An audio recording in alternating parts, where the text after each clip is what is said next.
지식이 좋은 것이지만 여러분, 창의성 영역에 있어서는 그 지식이 창의성에 방해가 되기도 한다는 이야기를 들어보셨습니까? 내가 갖고 있는 고집하는 과거의 지식이 새로운 아이디어로 이노베이션, 뭔가 새로운 것을 추구하는 데는 굉장히 중요한 걸림돌이 될 수 있다는 이야기 말입니다. 내가 과거에 알고 습득했던 지식을 가지고 급변하는 이 시대 환경 속에서 그걸 그대로 들이댔더니 결과는 낭패요 참패인 경우가 많이 있다는 이야기입니다. 그래서 여기서 나온 말이 지식의 유통기한이라는 말입니다. 여러분, 유통기한 지난 음식 드시고 큰 탈나 본 경험이 있으실 거예요. 지식이 마찬가지라는 거예요. 이미 지난 지식, 이제 유통기한이 더 이상 통용이 안 되는데 그것을 고집하는 사람, 그것을 고집하는 공동체는 결국 새로운 시대에 적응하지 못하고 도태되고 뒤로 물러서더라, 그런 말씀입니다. 심지어 어떤 사람은 이것을 지식의 저주라고까지 표현합니다. 유통기한이 지난 지식을 고집하고 고수하면 결국 지식의 저주에 빠진다. 그것을 잘 보여주는 대표적인 인물이 오늘 우리가 읽은 본문의 배경에 등장하는 사람들입니다. 소위 대제사장을 필두로 하는 바리새인과 종교 지도자들, 그들은 예수님이 오셔서 새로운 지식이 도래했음을 선언했음에도 불구하고 자기들이 고집하고 고수했던 유통기한이 지나버린 율법이라는 지식을 꼭 붙들었습니다. 그래서 새롭게 도래하는 은혜의 새로운 지식을 온몸으로 거부하고 온몸으로 항거하였습니다. 그것이 구체적으로 드러난 것이 예수님을 죽일 음모를 수시로 꾸몄다는 거예요. 자기들이 누리고 있는, 자기들이 고집하고 있는 이 지식의 유통기한을 예수님이 너네 그거 유통기한 끝났다, 그거 폐기하고 새로운 거 받아들여라라고 말씀하시니까 그게 못마땅해가지고요, 예수님을 제거하려는 음모를 시시각각 꾸민 사람들 말입니다. 그래서 그들이 만들어낸 작품은 오늘 본문에 기록된 말씀이죠. 그들이 거기서 예수를 십자가에 못 박을세 다른 두 사람도 그와 함께 좌우편에 못 박으니 예수는 가운데 있더라. 빌라도가 그렇게 예수님 십자가에 못 안 박히게 하려고 애를 썼는데 이 대제사장들이 무리를 사주해서 십자가에 못 박으라고 외치게 하지 않았습니까? 그것도 아주 절묘하게 예수님 좌우편에 그 당시 아주 극악무도한 죄인들을 예수님 좌우편에 함께 메어 닮으로 말미암아 예수님이 어떤 존재라고 하는지를 모든 백성들이 머리에 각인되도록 하는 끔찍한 음모를 성공한 것처럼 보였습니다. 여러분, 예수님이 말입니다, 십자가에 못 박히실 만한 분도 아니거니와 십자가에 못 박히시는 고통도 치욕스럽고 아픈데 거기다가 그 극악무도한 죄인들이 좌우편에 있다. 참으로 끔찍한 일이 아닐 수 없었습니다. 무리들은 이제 예수님을 이 좌우에 달린 잘 알려진 극악무도한 죄인들로 함께 도매금으로 넘겨버리고 말았습니다. 그들의 뇌리 속에 남아있었던 혹시 선지자, 혹시 메시아, 이런 모든 생각들은 다 산산조각 부서져 버렸고 나무에 달린 자마다 저주를 받은 자라는 신명기의 율법에 그들이 붙들었던 그 말씀에 유통기한이 지나버린 그 말씀 예수님에게 들이대고 예수님은 하나님께 저주받은 자라고 낙인을 찍어버리고 말았습니다. 엘리 엘리 라마 사박단이라는 예수님의 이 외침은 바로 이러한 모든 정황을 아울러서 요약해주는 내용과도 같은 외침이었습니다.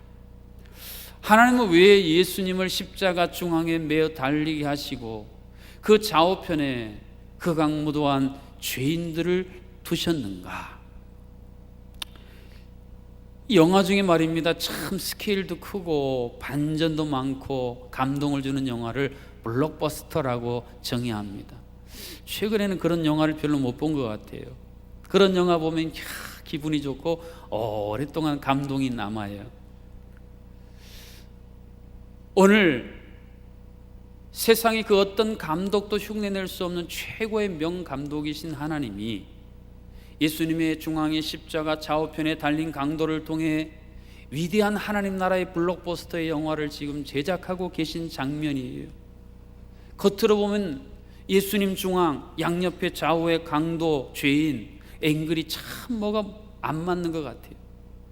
그러나 여러분, 이 예수님의 골고다의 이 엄청난 스케일은요, 이스라엘에만 국한된 것이 아니라 온 세상에, 그리고 그 시대뿐 아니라 오고 오는 모든 세대까지 펼쳐지는 엄청난 스케일이에요.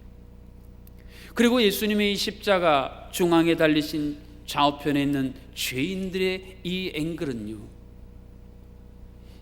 그 당시 예수님을 이 죽음의 코너, 이 치욕의 코너, 죄인의 골목으로 몰아넣었던 종교 지도자들은 상상도 못할 반전을 하나님 그 안에 새겨 놓으신 거예요.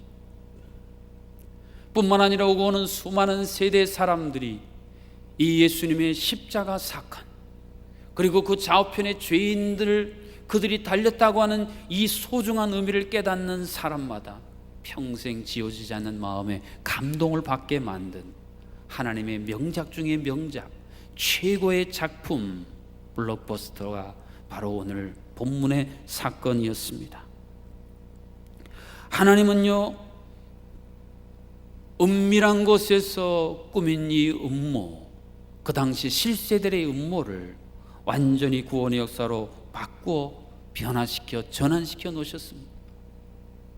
혼돈과 흑암과 공허함 속에 있던 세상에 빛과 충만함과 질서를 전환했던 그 하나님, 잔치집에 포도주가 떨어지면 큰일 날 일인데 물로 포도주를 변화시키사 그 속에 예수님이 이 땅에 왜 오셨는지를 친히 선포하셨던 이 놀라운 변화의 역사, 사실은 예수님의 십자가 그리고 좌우에 달린 이 죄인들의 이 모습이야말로 이러한 변화 전환을 집대성한 핵심 포인트라고 하는 것을 하나님이 우리들에게 친히 말씀해 주고 계십니다.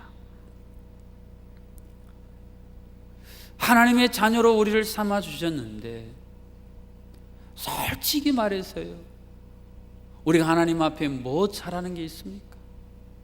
하나님이 우리에게 주신 은혜에 비하면 참 황송하고 못난 것 투성인데, 하나님은 그런 우리들을 위해 죽기를 마다하지 않으시는 분이다, 이것을 나타내 준 사건입니다. 요즘에 중국의 신종 바이러스가 생겨가지고 폐렴으로 많은 사람이 생사의 위기에 있다는 보도를 들으시지 않았습니까? 그런데 이 죄라는 바이러스는요, 단순히 우리 목숨만 끝내는 게 아니라 우리 모든 것을 다 파괴해버립니다. 그리고 이 세상에서의 순간이 아니라 영원한 삶까지 완전히 초토화시키는 게 이 죄라는 바이러스예요. 하나님이 지금 중앙에 독생자 예수 그리스도를 십자가에 매어 다시고 좌우에 죄인들을 두심으로 죄라는 바이러스로 죽었던 우리를 다시 살려내시겠다는 하나님의 강력한 의지가 바로 오늘 우리가 본 말씀 안에 생생하게 울리고 외쳐지고 있습니다. 우리가 보통 기분 좋고 상황 좋으면 다른 사람 잘 용납해 줍니다. 그러나 내가 힘들고 어렵고 아프고요, 심지어는 내가 생사의 위기에 있다, 다른 사람 용납하기 쉽지 않아요. 그런데 우리 주님은 그 죽음의 순간, 그 마지막 순간까지 우리를, 심지어는 지금 자신을 십자가에 못 박으라고 외치고 있는 그 무들까지 용서해 달라고 용납하고 계신 위대한 용납의 역사가, 하나님이 바로 용납의 위대한 역사를 그대로 보여주고 있는 장면입니다. 우리가 선택받았다라고 했을 때 이 선택 안에는 말입니다, 예수님의 십자가의 그 영광의 사역이라고 우리가 생각하는 그 사역에 좌우에 의인을 두신 게 아니라 죄인을 두셔서 함께하게 하셨다고 하는 이 대단히 중요한 사실이 그 안에 응축되어져 있습니다. 종교 지도자들은요, 예수님을 어떻게 하면 죄인답게 어떻게 하면 죄인답게 이 세상 끝낼까, 그것을 의도했어요. 하나님은 어떻게 하면 예수 그리스도 메시아라는 이름에 맞게 구원자답게 아름답게 이 세상을 마무리할 것인가를 의도하셨어요. 이 두 의도가 상충됐습니다. 두 의도가 충돌됐습니다. 겉으로 보기에는 종교 지도자들의 의도가 관철된 것처럼 보였지만 결국에는 우리가 아는 것처럼 하나님의 위대한 의도가 죄인답게가 아니라 구원자답게 오늘 우리 가운데 우뚝 세우셨던 놀라운 역사, 선택의 차이입니다. 종교 지도자들은 죄인들을 선택해서 예수님을 죄인 취급했습니다. 그러나 하나님은 죄인들을 그 양옆에 세우심으로 그들을 구원하는 위대한 역사적인 드라마가 시작되었음을 만천하에 선포하셨다는 말씀입니다. 그래서 예수님 오늘 우리에게 구원자로 남아있지 않습니까? 나 같은 죄인 살리신 그 은혜에 놀라와 잃었던 생명을 찾게 하신 나의 구원자. 그래서 세상에 그 제 아무리 권세와 부귀를 가진 사람도, 제 아무리 대단한 사람도 이것을 깨닫기만 하면 그 이름 앞에 무릎을 꿇게 만들었던 구원자로 오늘 이 세상에 우뚝 서 계십니다. 그 흉악한 극악무도한 죄인, 그 누구도 그 마음을 돌이킬 수 없을 것 같은 그 한편 그 강도, 내가 오늘 나와 함께 나그네 있으리라.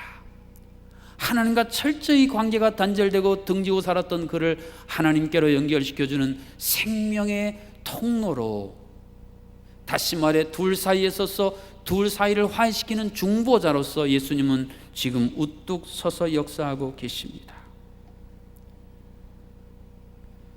골로새서에 보면 예수님의 십자가는 세상의 통치자들과 권세들의 그 힘을 무력화시킨 사건이라고 그랬습니다.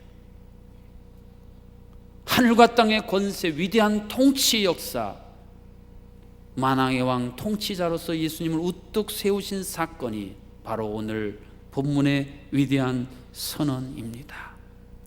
이 세상을 살아가는 우리들도 내 인생의 좌우편에 죄인들과 같은 존재가 있어서는 안 된다고 생각할 때가 많이 있습니다. 골고다의 언덕 같은 그러한 원치 않은 황망하고 황량한 환경이 있어서는 안 된다라고 생각을 할 때가 많이 있습니다.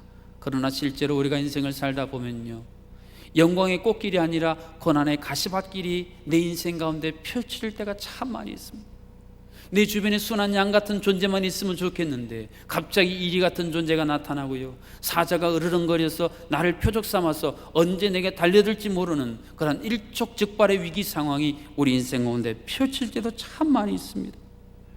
칭송과 명예는 고상하고 비난과 질책, 내가 하나님의 자녀 성도라는 그 이름은 이미 저 땅바닥에 떨어져서 다시 그것을 회복시키기에는 회복 불능처럼 보이는 상태에 빠질 때도 많이 있습니다. 욥의 아내가 욥을 손가락질하고 저주하며 하나님 욕하고 죽어라 그런 것처럼요, 우리가 하나님의 마치 저주라도 받은 것처럼 우리를요 가장 영적인 코너로 몰고 가는 사람들, 사건들, 그런 환경들도 너무 비일비재한 시대에 살고 있어요. 그 속에서 우리는 외칩니다. 예수님이 골고다에서 외치셨던 것처럼, 하나님 어찌하여 왜 도대체 하필 납니까? 왜 도대체 하필 우리 자녀예요? 우리 가정이 우리 교회예요? 우리나라 민족입니까? 그렇게 외치면서 말입니다. 그런데 하나님께서는 때때로 우리 좌우편에 우리가 원치 않은, 우리가 두기 싫어하는 그러한 사람들, 그런 환경들을 두실 때가 있습니다. 왜 그러시는 걸까요?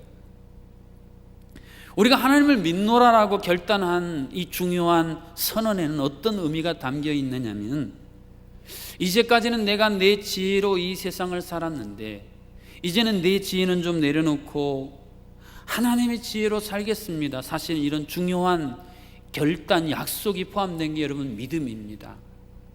그런데 서신서에 나오는 그리스도인들처럼 완전히 세상에 속해 있는 육에 속한 그리스도인은 아닌데 하나님의 지혜를 구하는 영에 속한 그리스도인으로 나가야 되는데 그 중간지대 육신에 속한 그리스도인이 나와요.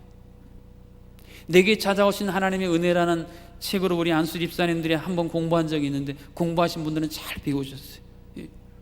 우리가 하나님을 믿노라 하면서 얼마나 내 기술, 내 테크닉, 내 지혜에 익숙해져 가지고요, 하나님의 지혜, 하나님의 것들은 거들떠보지도 않습니다.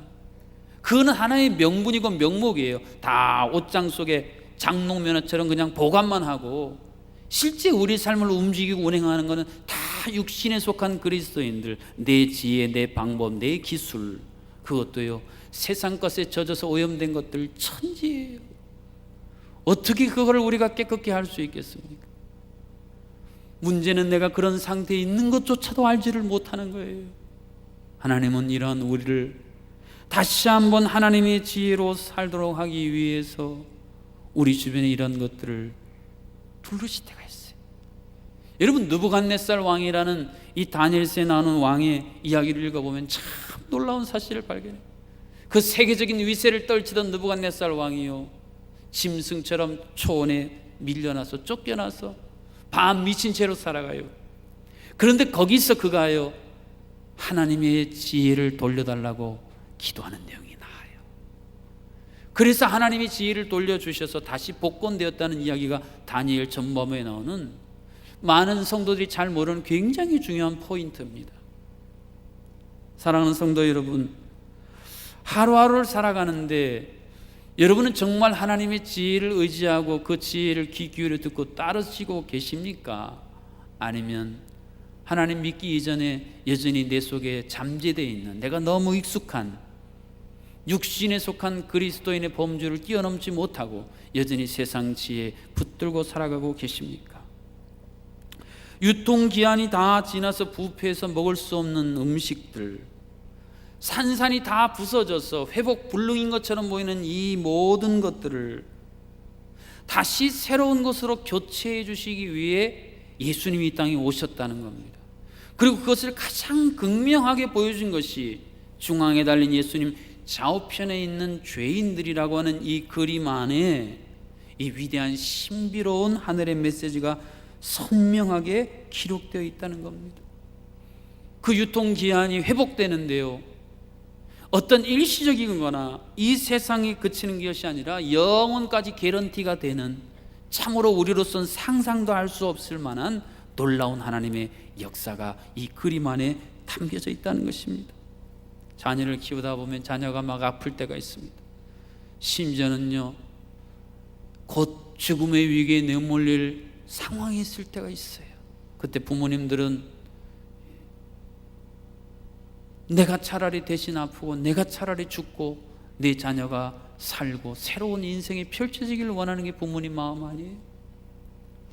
오늘 본문에 나타난 예수 그리스도의 십자가의 사건을 통해 하나님이 우리에게, 우리의 아버지가 되시는 하나님이 동일하게 말씀하시는 내용이, 너 죄로 죽었지 않니?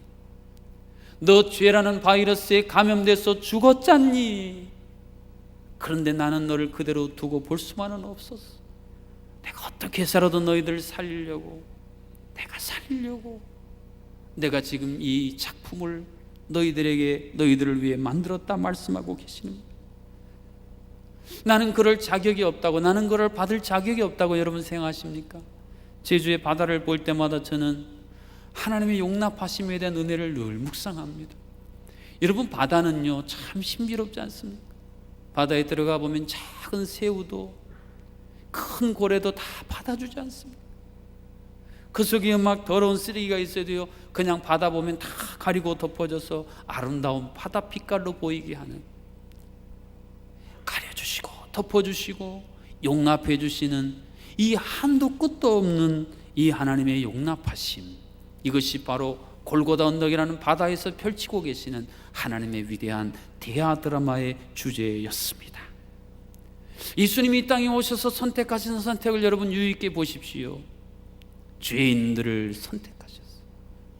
겉으로는 번지르르 했던 삭개오, 그 그 내면 세계는 다 칼갈에 찢겨져 소외되어 곧 죽을 것 같았던 그 삭개오에게 찾아가셨어요. 그를 향하셔서 마침내 그를 온전케 하신 사건을 비롯하여 제자들은 또 어떻습니까?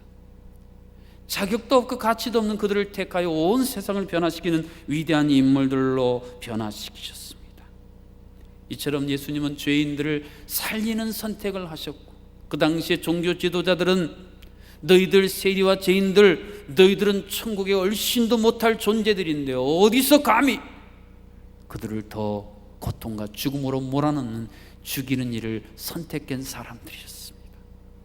사랑하는 성도 여러분, 예수님의 십자가의 좌우에 죄인이 지금 함께 있다는 이 위대한 사실은 오늘 죄인 된 나를 여전히 예수님은 좌우편에 두기를 원하시고, 언제라도 그런 우리가 새롭게 되기 위해 자신의 모든 것을 내어주실 준비가 되어 계시다, 이 사실을 말씀해 주고 있어요. 그런데도 우리는 어느 때까지 예수님이 자꾸 나를 외면하시고 나를 밀어내시고 내가 빈 마음으로 손 내밀면 그 손 뿌리치실 것이라는 이 유통기한이 이미 지나버린 율법의 유통기한 지나버린 이 지식을 붙들고 살기에 예수님이 우리에게 새롭게 해주신 이 생명의 양식, 이 생명의 복음에서는 너무 거리가 먼 채로 살아가고 계십니까? 예수님이 행하신 위대한 사건은 사막의 오아시스 같다고 비유해 볼 수 있어요. 여러분, 사막을 가보신 분 계세요? 제가 아는 분이 사하라 사막을 가봤더니요, 왜 사하라 사막인지 알겠대요. 이대로 가다간 죽겠더래요. 사하라, 가도 끝도 없고 목말라서 곧 죽겠다라는 거예요. 여러분, 그런데요, 그 사막 가운데 이런 오아시스가 있다는 걸 아세요? 이런 황량한 사막에 이런 오아시스가 있을까 상상이 안 되는데 있다라는 거예요. 예수님의 골고다 십자가는 너무나 참담하고 참혹한 사하라 사막 같은 현장이었는데 예수 그리스도를 통해 거기서 생명수의 샘이 터지고 생명수의 강이 흘러 죄에 목말라 죽어갔던, 아니 죽었던 우리를 다시 살리셨을 뿐 아니라 요한계시록 22장에 나오는 수정같이 맑은 영원한 생명수의 강까지 우리를 연결해주는 위대한 생명의 역사를 친히 이루어 주셨습니다.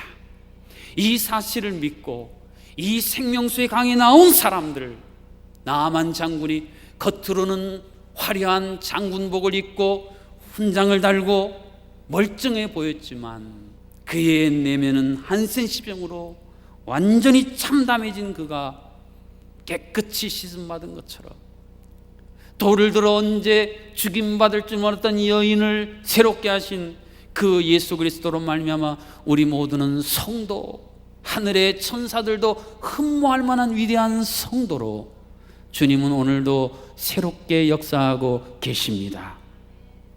하나님과 단절되어 하나님과 아무 상관없이 살았던, 그래서 흙덩어리인 하나님의 생기가 없으니까 마네킹이 아무리 수백만 원짜리 옷을 입혀놔도 그것은 마네킹에 불과한 것처럼 흙덩어리인 우리를 다시 하나님의 생명의 존재로 이어주시는, 그러한 생명을 받은 내가 주변의 죽음 속에 허우적거리는 사람들에게 이 생명을 전달해주는 생명의 가교가 되게 하시는 역사를 주님은 오늘도 우리 가운데 친히 이루고 계십니다. 로마 황제가 온 세상을 정복하고 너무 많으니까 분봉왕을 세워서 함께 통치했던 것처럼 이 세상에 우리를 함께 통치하는 자로 부르셔서 우리가 하나님 나라에 가서 영원히 천년만년 통치할 것을 미리 연습하고 예행 연습하고 맛보게 하시는 일을 오늘도 지금도 친히 이루고 계십니다. 예수님의 좌우편에 오라, 네가 어떤 모습이든지 어떤 형편이든지 오라고 주님이 강권하고 계십니다. 오늘 설교 제목이 은혜의 분기점이에요. 여러분, 분기점이 무엇입니까? 이 고속도로 분기점, JC라고 해요. 정션 약자는. 여러분, 이 JC가요, 사절에 보니까 Jesus Christ의 약자이기도 하더라고요. 여러분, 분기점에 서서 나는 이제 어느 방향으로 갈 것인가가 정해지지 않습니까? 예수 그리스도, 내가 은혜의 삶을 살 것인가 아니면 은혜가 없는 삶을 살 것인가 나눠지는 분기점이 바로 지저스 크라이스트, 예수 그리스도의 십자가의 사건입니다. 그 십자가의 의도와 의미를 깨달아 알면 우리가 은혜로라는 새로운 인생의 도로가 활짝 열려서 그것을 향해 달려갈 수 있다. 이러한 새로운 시작을 주신 사건이에요. 그런데 예수님이 십자가를 그저 지식으로만 알고 그 안에 담겨있는 숨은 그림 같은 하나님의 중요한 의도, 의미를 모르고 살면요, 우리는 여전히 유통기한이 지나버린 율법의 늪에 빠져서 계속 허우적거리는 삶을 떨쳐버리지를 못하는 거예요. 늪이 어떤 특성이 있습니까? 늪에 빠지면 살고자 몸부림을 칩니다. 그런데 몸부림을 칠수록 더 깊이 빠져요. 저는 목회하면서 이런 분들을 많이 봤어요. 예수님의 십자가의 은혜로 나가야 사는데 여전히 자신 속에 있는 육신의 기술, 지혜, 방법으로 몸부림을 쳐요. 결과는 더 깊이 빠져가더라. 여러분, 예수님은 율법의 늪에 빠진 우리에게 은혜의 바다로 초청하시는 위대한 사건이에요. 이런 바다라는 것은 볼수록 신기하잖아요. 바다에서 행하는 신나는 일 얼마나 많습니까? 서핑하는 분들 보면, 그리고 바닷속에 스킨스쿠버, 또 유람선을 타면서 바다를 구경. 여러분, 믿음 생활하고 신앙 생활을 한다는 것을 요즘 현대의 그리스도인들은 참 의미도 재미도 없이 믿음 생활을 하는 거예요. 그냥 주일날 안 가면 천둥 내려서 번개 내려서 벌 받을까 봐 그냥 울며 가져 먹기로 그냥 의무 수행, 의무 방어전으로 신앙생활을 하는 분 너무 많아요. 여러분, 그렇지 않습니다. 하나님께서 예수 그리스도를 통해 우리에게 열어주신 이 새로운 은혜의 세계는요, 마치 바다와 같아요. 세상 사람들은 도대체 맛을 볼 수 없는, 세상 사람들은 도대체 뭔지 이해할 수 없는 신비한 것들이 아주 우리 앞에 하나님이 열어주신 사건이 바로 믿음의 세계라는 사실을 믿으실 수 있기를 주님의 이름으로 축복합니다. 이 생명과 이 하늘의 환희가 기뻐 넘치는 이것을, 이걸 듣기만 하고 맛을 못 보는 성도들은 참 안타까운, 제주말로 호락 몰라 먹어봐서 알죠. 먹어봐야 알지. 여러분, 예수님은 죄로 얼룩지고 못난 우리들을 늘 좌우에 두십니다. 좌우에 우리를 두시길 원해요. 세상 사람들 눈으로 보면 민망해 보이고 망신살이 뻗치는 것 보여도 주님은 그래도 우리를 좌우에 두십니다. 참 부족하고 가치 없었던 제자들을 뽑아서 예수님 함께하게 하시고 그들에게 위대한 사명을 맡기셨던 것처럼 말입니다.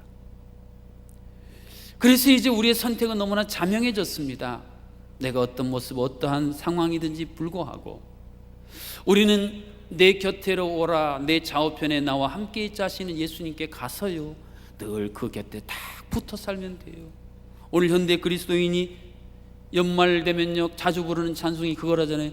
멀리 멀리 갔더니 처량하고 고나며. 여러분, 이제 좀 그런 찬송 좀 그만하고요, 날마다 내가 주님과 동행하여 좁은 길을 걸으며 밤낮 기뻐하는 것. 여러분, 이런 좀 새로운 신앙, 새로운 은혜의 세계로 한번 가보시지 않으시겠어요? 할렐루야. 내게로 와서 이 새로운 생명, 새로운 세상을, 은혜를 누리라고 하시는데 가끔 내 유통기한 지난 내 고집내 지식 고수하는 삶은요, 지금 예수님 한쪽 편에 달려있었던 그 죄인처럼, 아니 이 절호의 기회를 조금만 깨닫고 고백하면 영원히 보장될 이 기회를, 이 생명의 사명권을 박탈해버린 이 한쪽 편의 강도와 다를 바가 하나도 없어. 새로운 백신이 개발돼서 당신 이걸로 살리겠다 그러는데 나 돈도 없어요, 난 그런 거 안 믿어요 하고 거절해서 죽어가는 환자와 다를 바가 없다라는 것입니다. 사랑하는 성도 여러분, 요한복음 3장 17절에 보면요, 우리가 오해하고 있는 오해를 예수님을 통해서 하나님이 이렇게 풀이하며 설명하고 계십니다. 하나님이 그 아들을 세상에 보내신 것은 세상을 심판하려 하심이 아니요 그로 말미암아 세상이 구원을 받게 하려 하심이라. 요즘 미가서를 새벽에 묵상하는데요, 예언서 선지서의 내용은 다 심판이에요. 그래서 현대인들이 잘 안 읽고 들어도 마음을 딱 닫고 들어요. 그러나 여러분, 이 심판의 그 반대편에는 하나님의 애절한 사랑이 들어있다는 것을 계속 새벽에 제가 말씀드리고 있어요. 하나님의 백성들이 너무 오염되어 있었어요. 하나님의 백성들의 마음이 금강석처럼 딱딱해져 있었어요. 웬만한 충격을 주면요, 감각도 없어져 버렸어요. 웬만한 충격을 줘서는 꼼짝도 안 하는 거예요. 그러니까 하나님이 강하게 얘기했어. 그렇게 해서라도 살리고 싶은, 그렇게 해서라도 다시 하나님 곁에 두고 싶어 하시는 이 하나님의 마음, 십자가 중앙에 좌우에 극악무도한 죄인 두시고 우리에게 골고다 언덕의 위대한 작품으로 오늘 우리에게 다가오고 계십니다. 유통기한 지난 잘못된 종교의식 붙들고 하나님 주신 생명 누리지 못하는 그런 삶에 이제는 탈피해서 새롭게 주신 이 은혜 붙들고 새로운 생명을 누리는 우리 모두가 되어질 수 있기를 주님의 이름으로 축복합니다.